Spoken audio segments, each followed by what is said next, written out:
शुरू करिए। बोलो श्री प्राणनाथ प्यारे की जय। बोलो श्री सतगुरु महाराज की जय। फेर स्वरूप जो निरखिए, नैना होए नहीं त्रिपत। फेर स्वरूप जो निरखिए, नैना होए नहीं त्रिपत। मोमिन दिल अरश कया, लिखी ताले ए निस्बत। ओ फेर स्वरूप जो निरखिए,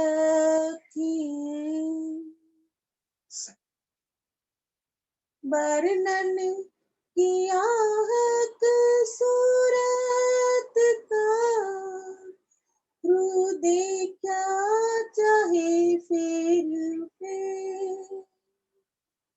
वर्णन किया हक सूरत का, हृदय क्या चाहे फिर एही अरश दिल रूह के, एही अरश दिल रूह के, बैठे श्रृंगार कर। हो फेर स्वरूप जो निरखिए,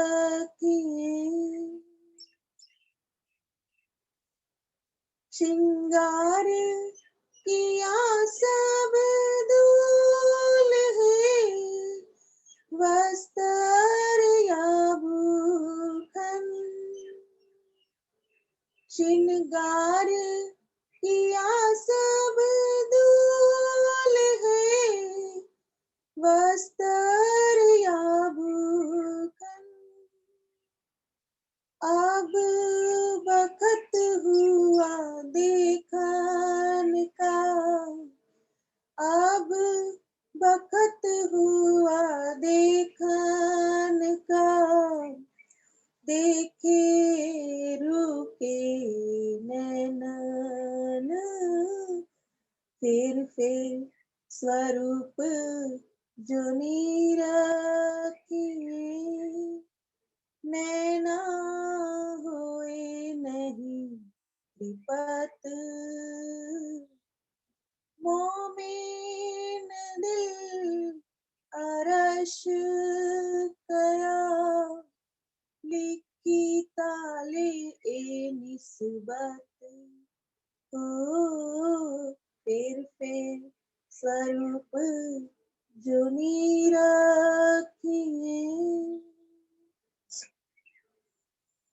कलगी दुग दुगी बागड़ी, देखने के फेर कर। कलगी दुग दुगी बागड़ी, देखने के फेर कर। बैठ खिलवत बीच में, बैठ खिलवत बीच में, खोल रुकी नजर। ओ फेर स्वरूप जो निरखिए,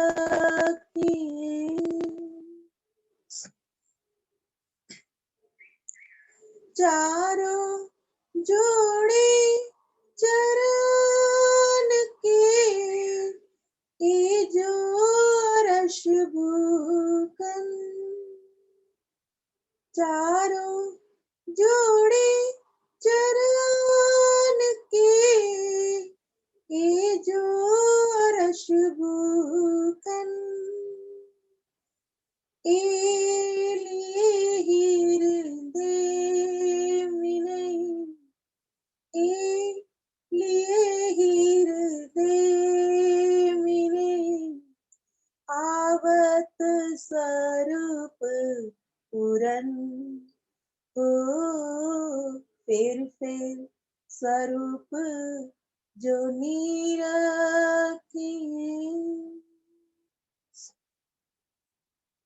जोरू कहावे अराश की, माहे बका खिलवत, जोरू कहावे अराश की, माहे बका खिलवत, सो जिन किन छोड़े स्वरूप को, सो जिन किन छोड़े स्वरूप को, कहे उमत का महमत हो, फिर स्वरूप जो निरखिए, नैना हुए नहीं त्रिपत,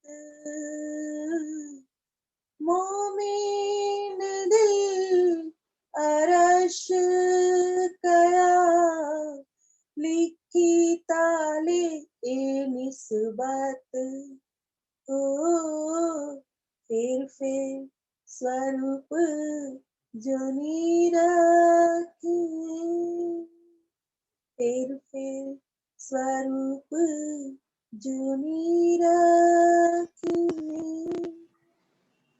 बोलो श्री प्राणनाथ प्यारे की जय, बोलो श्री सतगुरु महाराज की जय। प्रणाम दीदी। प्रणाम सुंदर साथ जी, बहुत सुंदर भाव है आज पूजा दीदी, राज्य के दर्शन कराए आपने। शुरू करते हैं सुंदर साथ जी, टाइम हो गया है। प्रथम लागू दो चरण को, धनिये न छुड़ाइयो खीन, लाख तली लालेड़िया, मेरे जीव के ही जीवन, इन पाँव तले पड़ी रहूं, धनी नजर खोलो बातून, पलना वालों निरखो नेत्रे, मेरे जीव के ही जीवन, मेरे जीव के ही जीवन। बोलिए श्री प्राणनाथ प्यारे की जय, बोलिए श्री सद्गुरु महाराज की जय।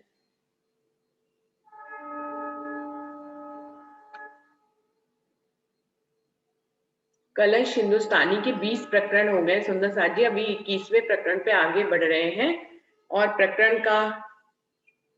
प्रकरण है दया को प्रकरण। अब तो मेरे पिया की दया न समावे इंड, एगुन मुझे क्यों बिसरे मोसो हुए सब अखंड, सुहागनियो पिया दया गुण कैसे कहूं। पहली चौपाई 3 खंडों में है, ये चौपाई 5 खंडों में। क्या कह रहे हैं, इंद्रावती जी के धाम हृदय में विराजमान होकर स्वयं अक्षरातीत पूर्ण पारब्रह्म हम सबको प्रबोध कर रहे हैं, हम सबको सिखा रहे हैं, हम सबको आगे बढ़ा रहे हैं। इंद्रावती जी क्या कह रही है, मेरे प्रीतम की मेहर दया इस इंड में समाने नहीं पा रही है। परम धाम वो जगह थी जहां पर धनी मेहर नहीं कर सकते थे, दया नहीं कर सकते थे किसी के ऊपर। मैं अपने ही हाथ पर कैसे दया करूं, मैं अपने ही आंख पर कैसे दया करूं। अगर मैं अपने अंगों को लूं तो मैं अपने अंगों पे दया नहीं कर सकती। तो बिल्कुल ऐसे ही अक्षरातीत पूर्ण पारब्रह्म जहां पर एकेश्वर वाथा वाहिदत की भूमि थी, वहां पर धनी जो है वो दया नहीं कर सकते अपनी ब्रह्म सृष्टियों के ऊपर, किसी के भी ऊपर, अपने अंगों के ऊपर दया नहीं कर सकते। तो दया को दिखाने के लिए भी ये ब्रह्मांड बना है, उसका कारण जो है दोनों के दिल में उपजाया, लेकिन वास्तव में राज्य अपनी मेहर को भी यहाँ पर दिखाना चाहते थे। तो वही इंद्रावती जी कह रही है कि अब तो मेरे पिया की दया न समावे, इतना मेहर उन्होंने करी है हम सब के ऊपर, क्या वो संभाल नहीं पा रही है इस इंड में, जबकि हमें अब तारतम वाणी से उनकी मेहर का, उनकी दया का पता लग गया है। तो अब मेरे लिए पूरा ब्रह्मांड मेहर का ही ब्रह्मांड हो गया। मुझे दया उनकी जो है वो इंड में संभाल ही नहीं पा रही है। जब मैं शुरुआत से लेके अंत तक देखती हूँ तो देखती हूँ कि मेरे ऊपर मेहर ही मेहर है, दया ही दया है। तो बाले से बुढ़ापे लग मेरे सिर पर खड़े सुभान, ये जो बात इंद्रावती जी कह रही है, ये हम अपने जीवन में भी बहुत बार यदि पीछे जाते हैं तो देखते हैं कि धनी पल पल धनी ने हमारे ऊपर कब कब मेहर करी, कब कब हमें कोई मुश्किल आई और उस समय पे धनी हमारे साथ उनकी मेहर खड़ी हुई थी।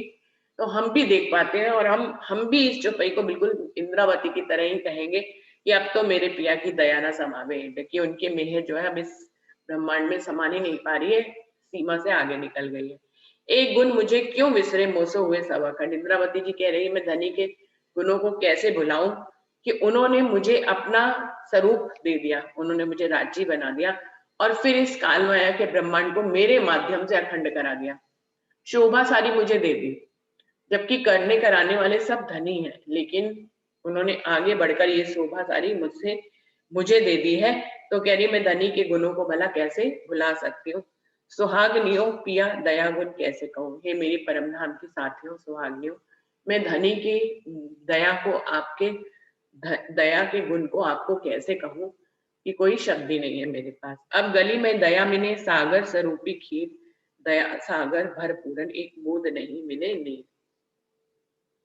मैं तो अब उनकी मेहर की गली में ही निवास करती हूँ। अब गली में दया मिले सागर स्वरूपी, मैं उनके मेहर के सागर में ही निवास कर रही हूँ, मैं उनके मेहर की गली में निवास कर रही हूँ, मैं उनके मेहर के सागर में निवास कर रही हूँ, जहां पर सब तरफ ब्रह्म ही ब्रह्म है। दया सागर भरपूरन एक बूंद नहीं मिलेगी मेरे मैं मेहर के सागर, पूरी तरह से मेहर के सागर में डुबकी लगा रही हूँ। उस सागर में एक बूंद भी माया की नहीं है, सिर्फ धनी की मेहर ही मेहर में मैं डुबकी लगा रही हूँ, उसमें माया का लेश नहीं है। जब धनी की मेहर के सागर में रूह चली जाती है तो उसको माया नहीं दिखाई देती। दया मुकुट सिर छत्र जवर, दया सिंहासन पाट, दया सबो अंगो पूरन, सब वो दया को ठाठ। वो कह रहे हैं मेरे ऊपर धनी की दया का ही मुकुट है, मेरे सिर पर छत्र और धनी की दया का ही है, चबर भी धनी के दया के झुलाए जा रहे हैं, मैं जिस सिंहासन पर बैठी हूँ वो भी धनी की मेहर का है, मेरे सभी अंगों में धनी की दया ही दया है, सब वो दया को ठाट। मेरा तो आसपास ऊपर नीचे कण कण एक एक पोर पोर रोम रोम जो है धनी की दया में ही अब हो गया है। दया मुकुट सिर छत्र चबर, मतलब है धनी ने मुझे अपनी साहिबी दे दी, अपना मुकुट मुझे धारण करा दिया, ये सबसे बड़ी बात है। और ऊपर से उन मेरे द्वारा सब बातें पूरी कराने के लिए अपने मेहर का छत्र भी मेरे ऊपर टांग दिया है। और वेद कथेवों को भेद खुलवा के दोनों तरफ के चमर भी वो मेरे से ढुलवा रहे हैं। दया सिंहासन पाट और अपनी मेहर के रूपी सिंहासन पर विराजमान होकर उन्होंने स्वयं मुझे सबका न्यायाधीश बनाकर अक्षरातीत पूर्ण पारब्रह्म बना दिया है। मेरा तो सारा ठाट बाट वो कह रहे हैं सब दया का ही हो गया है। अब दया गुण में तो कहूँ जो कछु अंतर हुए, अंगीकार करी अंगना सो देखे साथ सब कोई। वो कह रहे हैं अब जब मैं धनी से अलग हूं तो उनकी दया के बारे में आपको बताऊं, मैं और उनमें तो कोई अंतर ही नहीं रह गया। धनी जिस पे दया कर रहे हैं, वो जिसके ऊपर दया हो रही है वो स्वयं धनी बन गया है। राजी महाराज ने मुझे अंगीकार कर लिया है, सो देखे साथ सबको। अब सुंदर साथ स्वयं ही देखेगा कि मेरे ऊपर कितनी मेहर है राज्य महाराज की। पल पल आवे पसरती ना पाइए दया को पार, हुआ दूजा तो सब में मापिया पर हुए ना दया को निर्भर। वो कह रहे मेहर ठाड़ी रहे तो मेहर मापी जाए, मैंने पल में बड़े कोटनी सो क्यों मेरे मेहर मपाए। कि मेहर खड़ी होती है तो उसको नाप सकते हैं, लेकिन जब तक उसको नापने चलते हैं मेहर और बढ़ जाती है। तो सो मेहर जो मेहर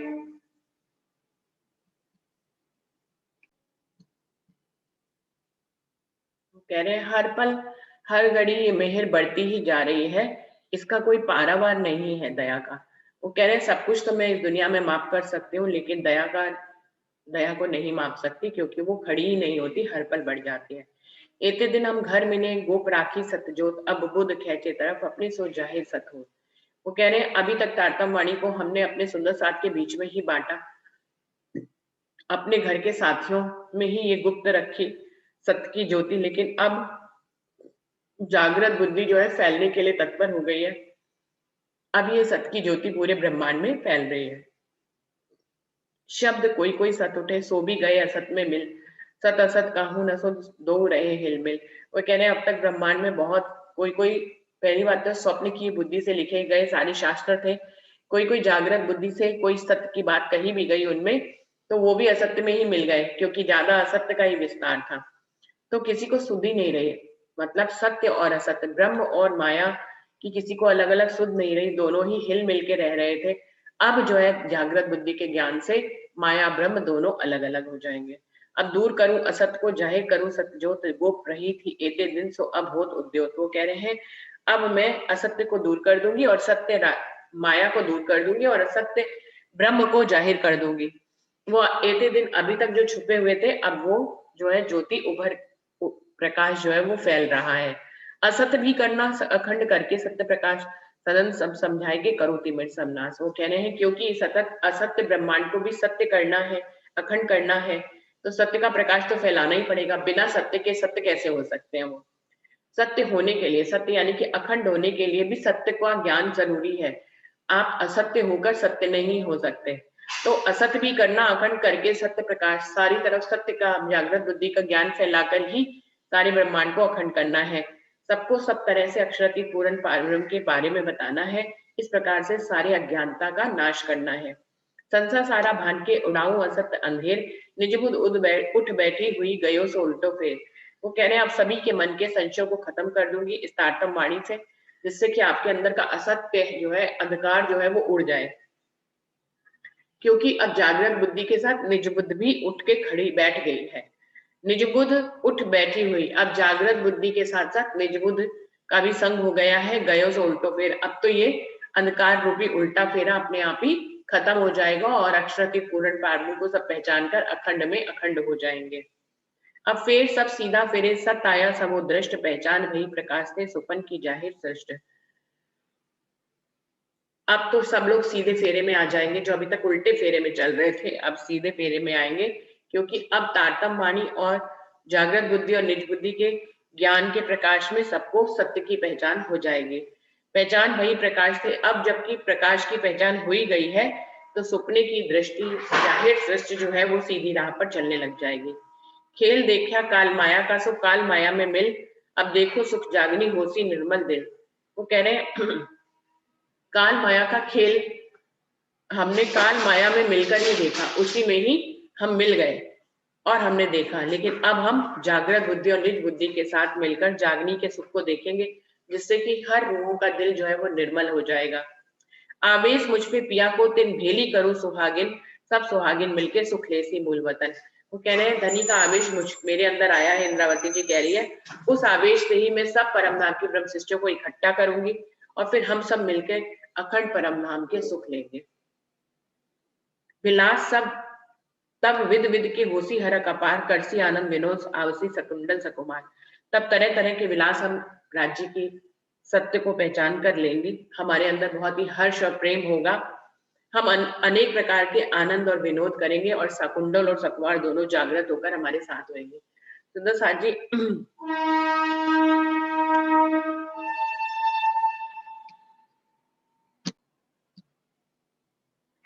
हम सभी को मालूम है कि सकुंडल जो छत्रसाल जी के अंदर थी वो तो आत्म जागृत हो गई थी, लेकिन यहाँ पर उस समय की बात कर रहे हैं जब सकुमार भी जागृत हो जाएगी। तो ये जो खेल रुका हुआ है वो एक बड़ी रूह अभी तक नहीं जागी है, सकुमार उसके लिए ही रुका हुआ है। तो ये आपको अंतिम समय की बात कर रहे हैं, जब सकुंडल और सकुमार दोनों जागृत हो जाएंगी, हम आनंद में विभोर हो जाएंगे, क्योंकि हमारे परमधाम जाने का समय आ जाएगा। आए वैसी सब सुहागिन, तब लेसी सुख अखंड, पीछे तो जाए रोसी तब उलटसी ब्रह्मांड।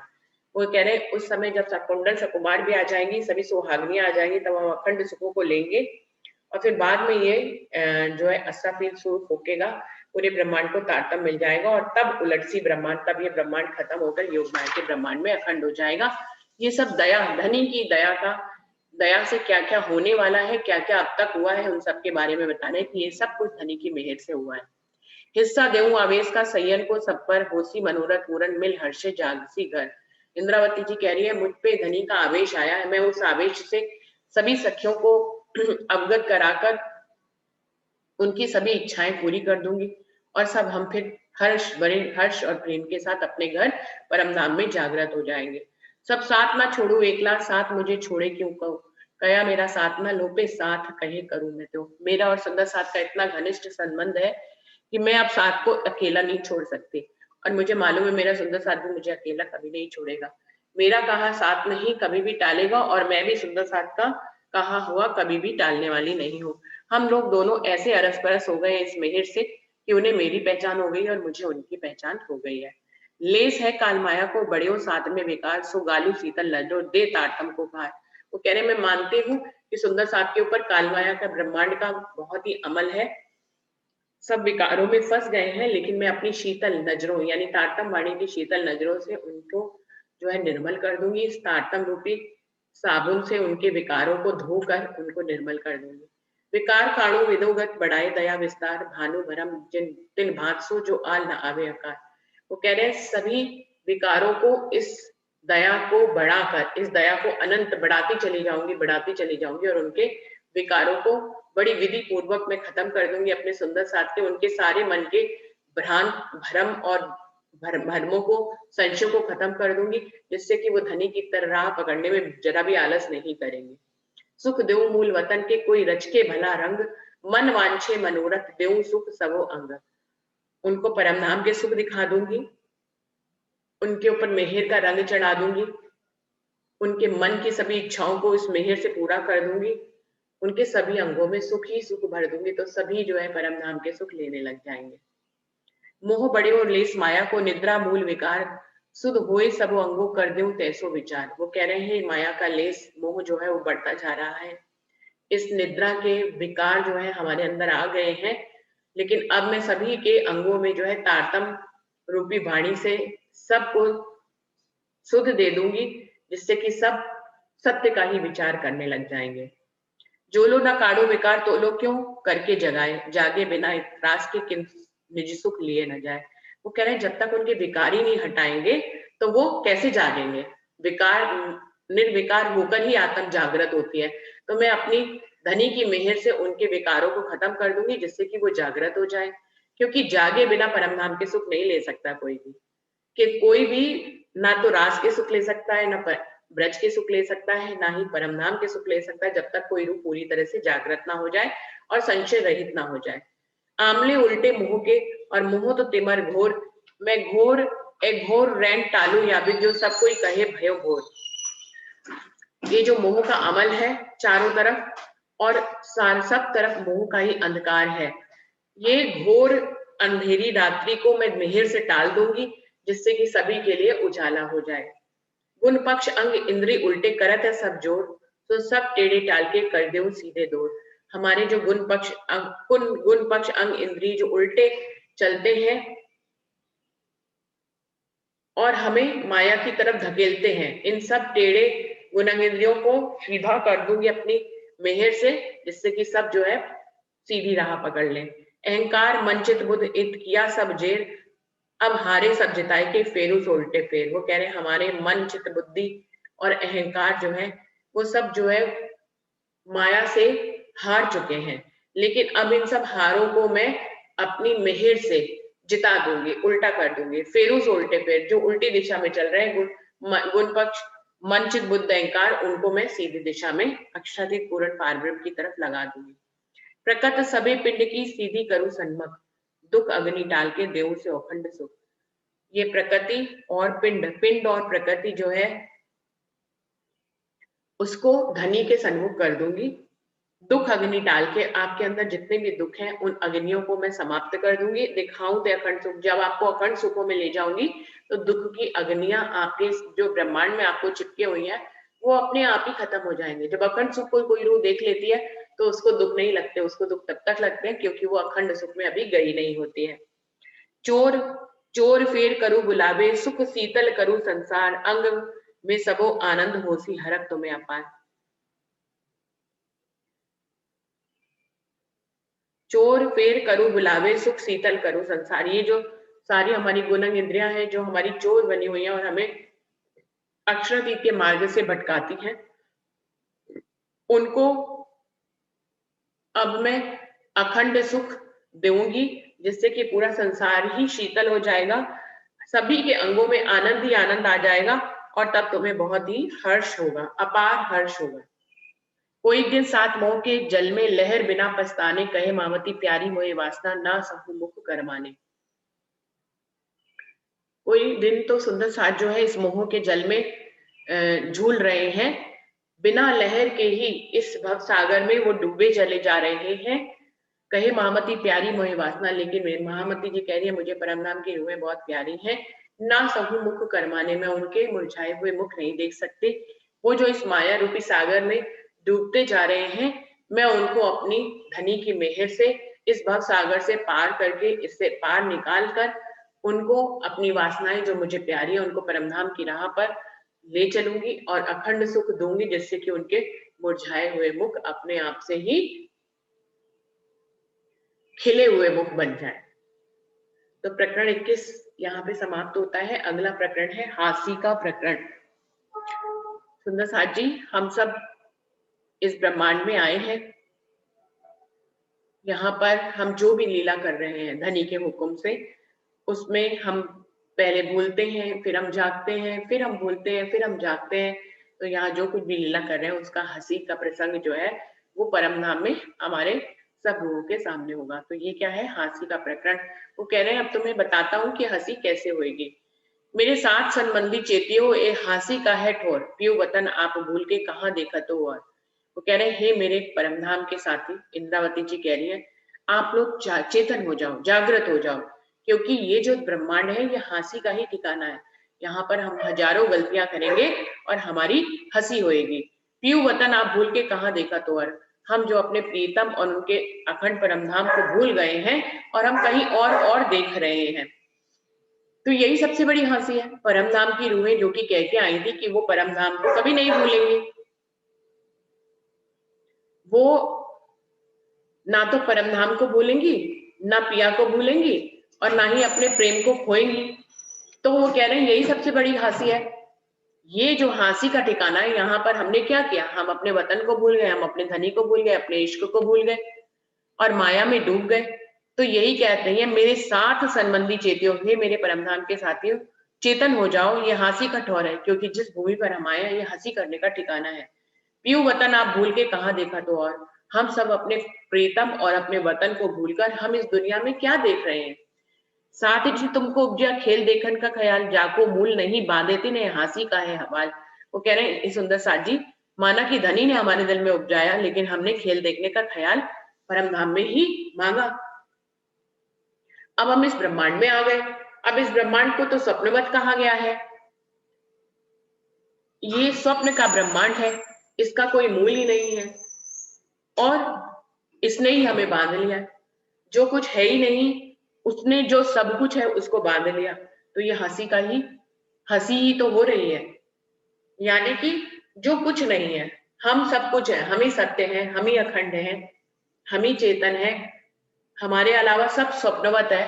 तो स्वप्न ने हमको बांध लिया, झूठ ने सत्य को बांध लिया,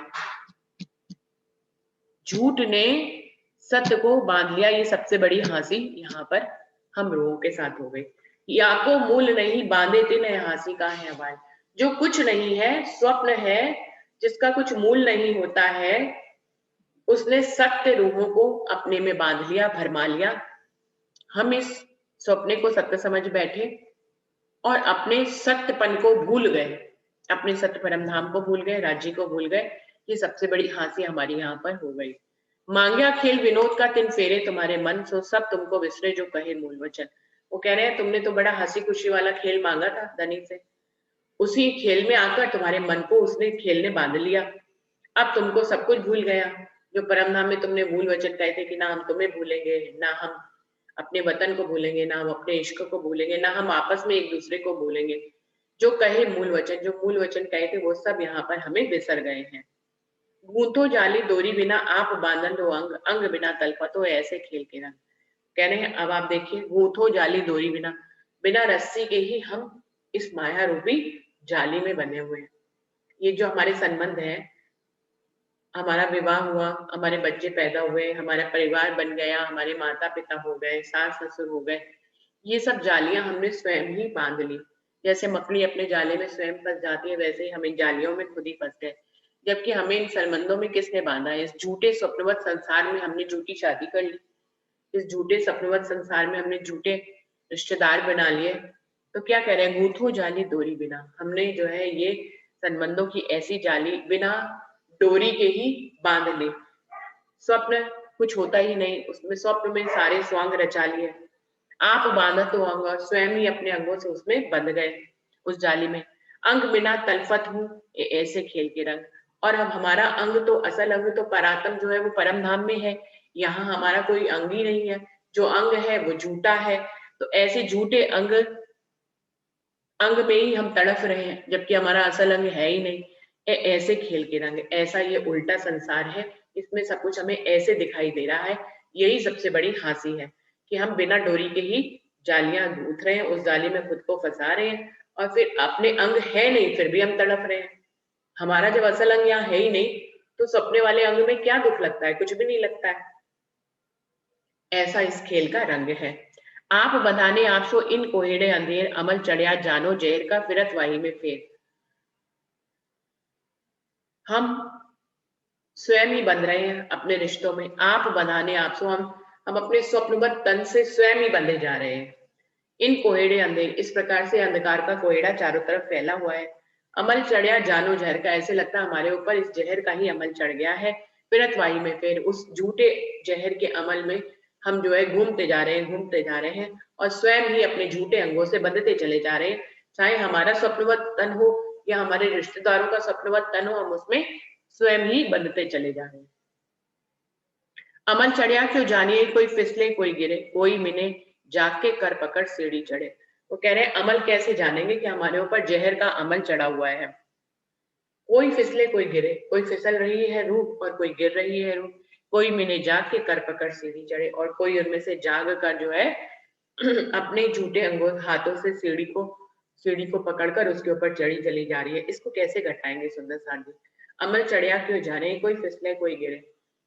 जो भूमि स्वप्नवत है, जो भवसागर स्वप्नवत है, उसमें हम बिना पानी के गोते लगाते जा रहे हैं, गिरते जा रहे हैं। कोई सागर हमें डुबाने वाला नहीं है, लेकिन हम डूब रहे हैं।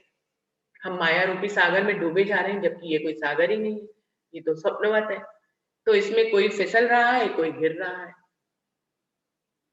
और इस स्वप्नवत संसार में ही कोई जो है अपने आप को समझता है कि वो जाग रही है रूह, और वो जाग कर जो है अपनी जागने की सीढ़ी बना लेती है कि भैया अब तो हम एक के ऊपर एक मंजिल चढ़ते चले जा रहे हैं, हम तो दूसरों से बहुत आगे निकल गए हैं।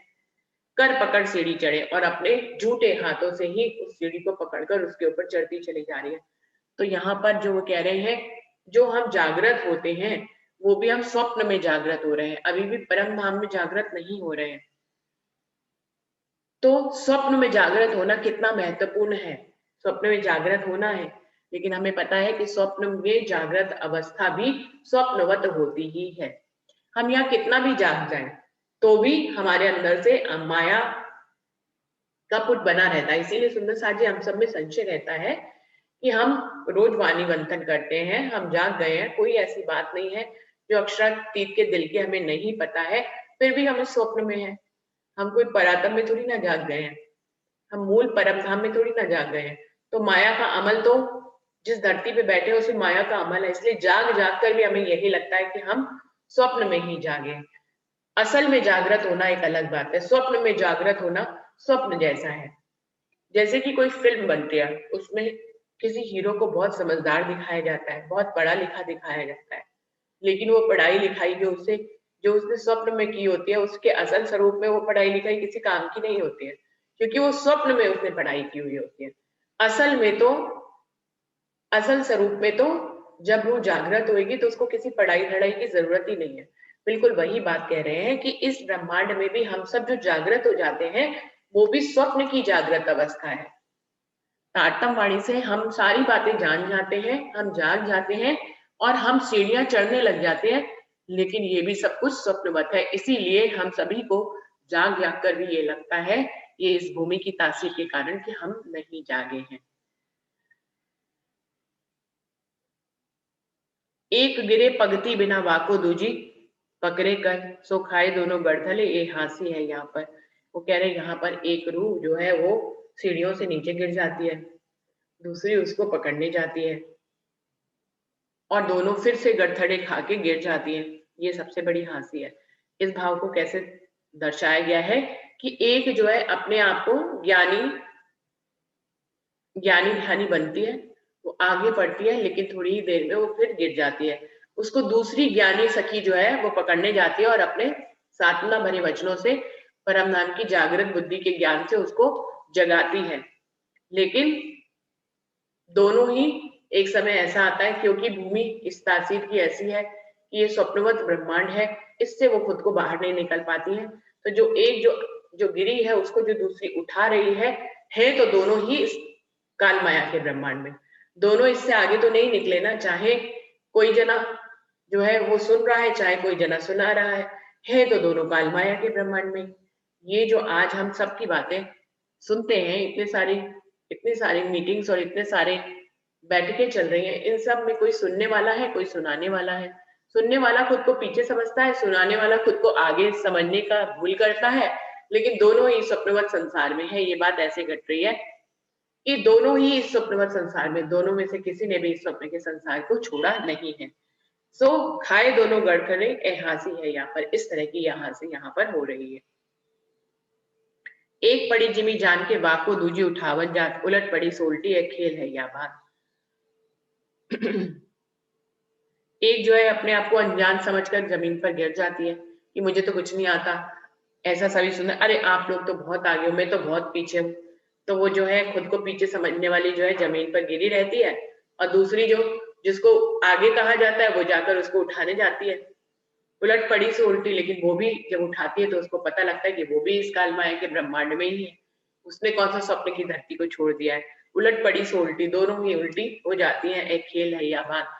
इस प्रकार का ये खेल है कि यहाँ पे ब्रह्म के अलावा कुछ नहीं चल रहा है। जो जागा हुआ है वो भी इस भूमि में ही है, जो जागा हुआ नहीं है वो भी इस भूमि पे ही है।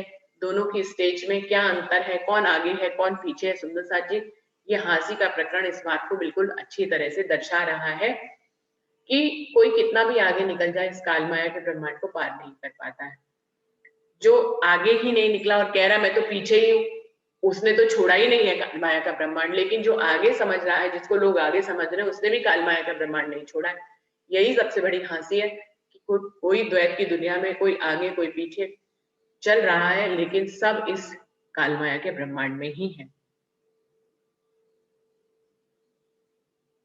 ओठा लेवे जिमी बिना, पाँव बिना दौड़ी जाए, जल बिना भवसागर यहाँ में गलचुए खाए। बिना जमीन के ही भागी चली जा रही है और कोई पाँव नहीं है। स्वप्न के क्या पाँव होते हैं, पाँव बिना दौड़ी जा रही है, रूह आगे बढ़ रही है। जल है नहीं इस भवसागर और उसमें डूबी जा रही है। या में गलचो खाए करे तरह के अपने आप को डुबो रही है। वो कह रहे हैं यही सबसे बड़ी हंसी है।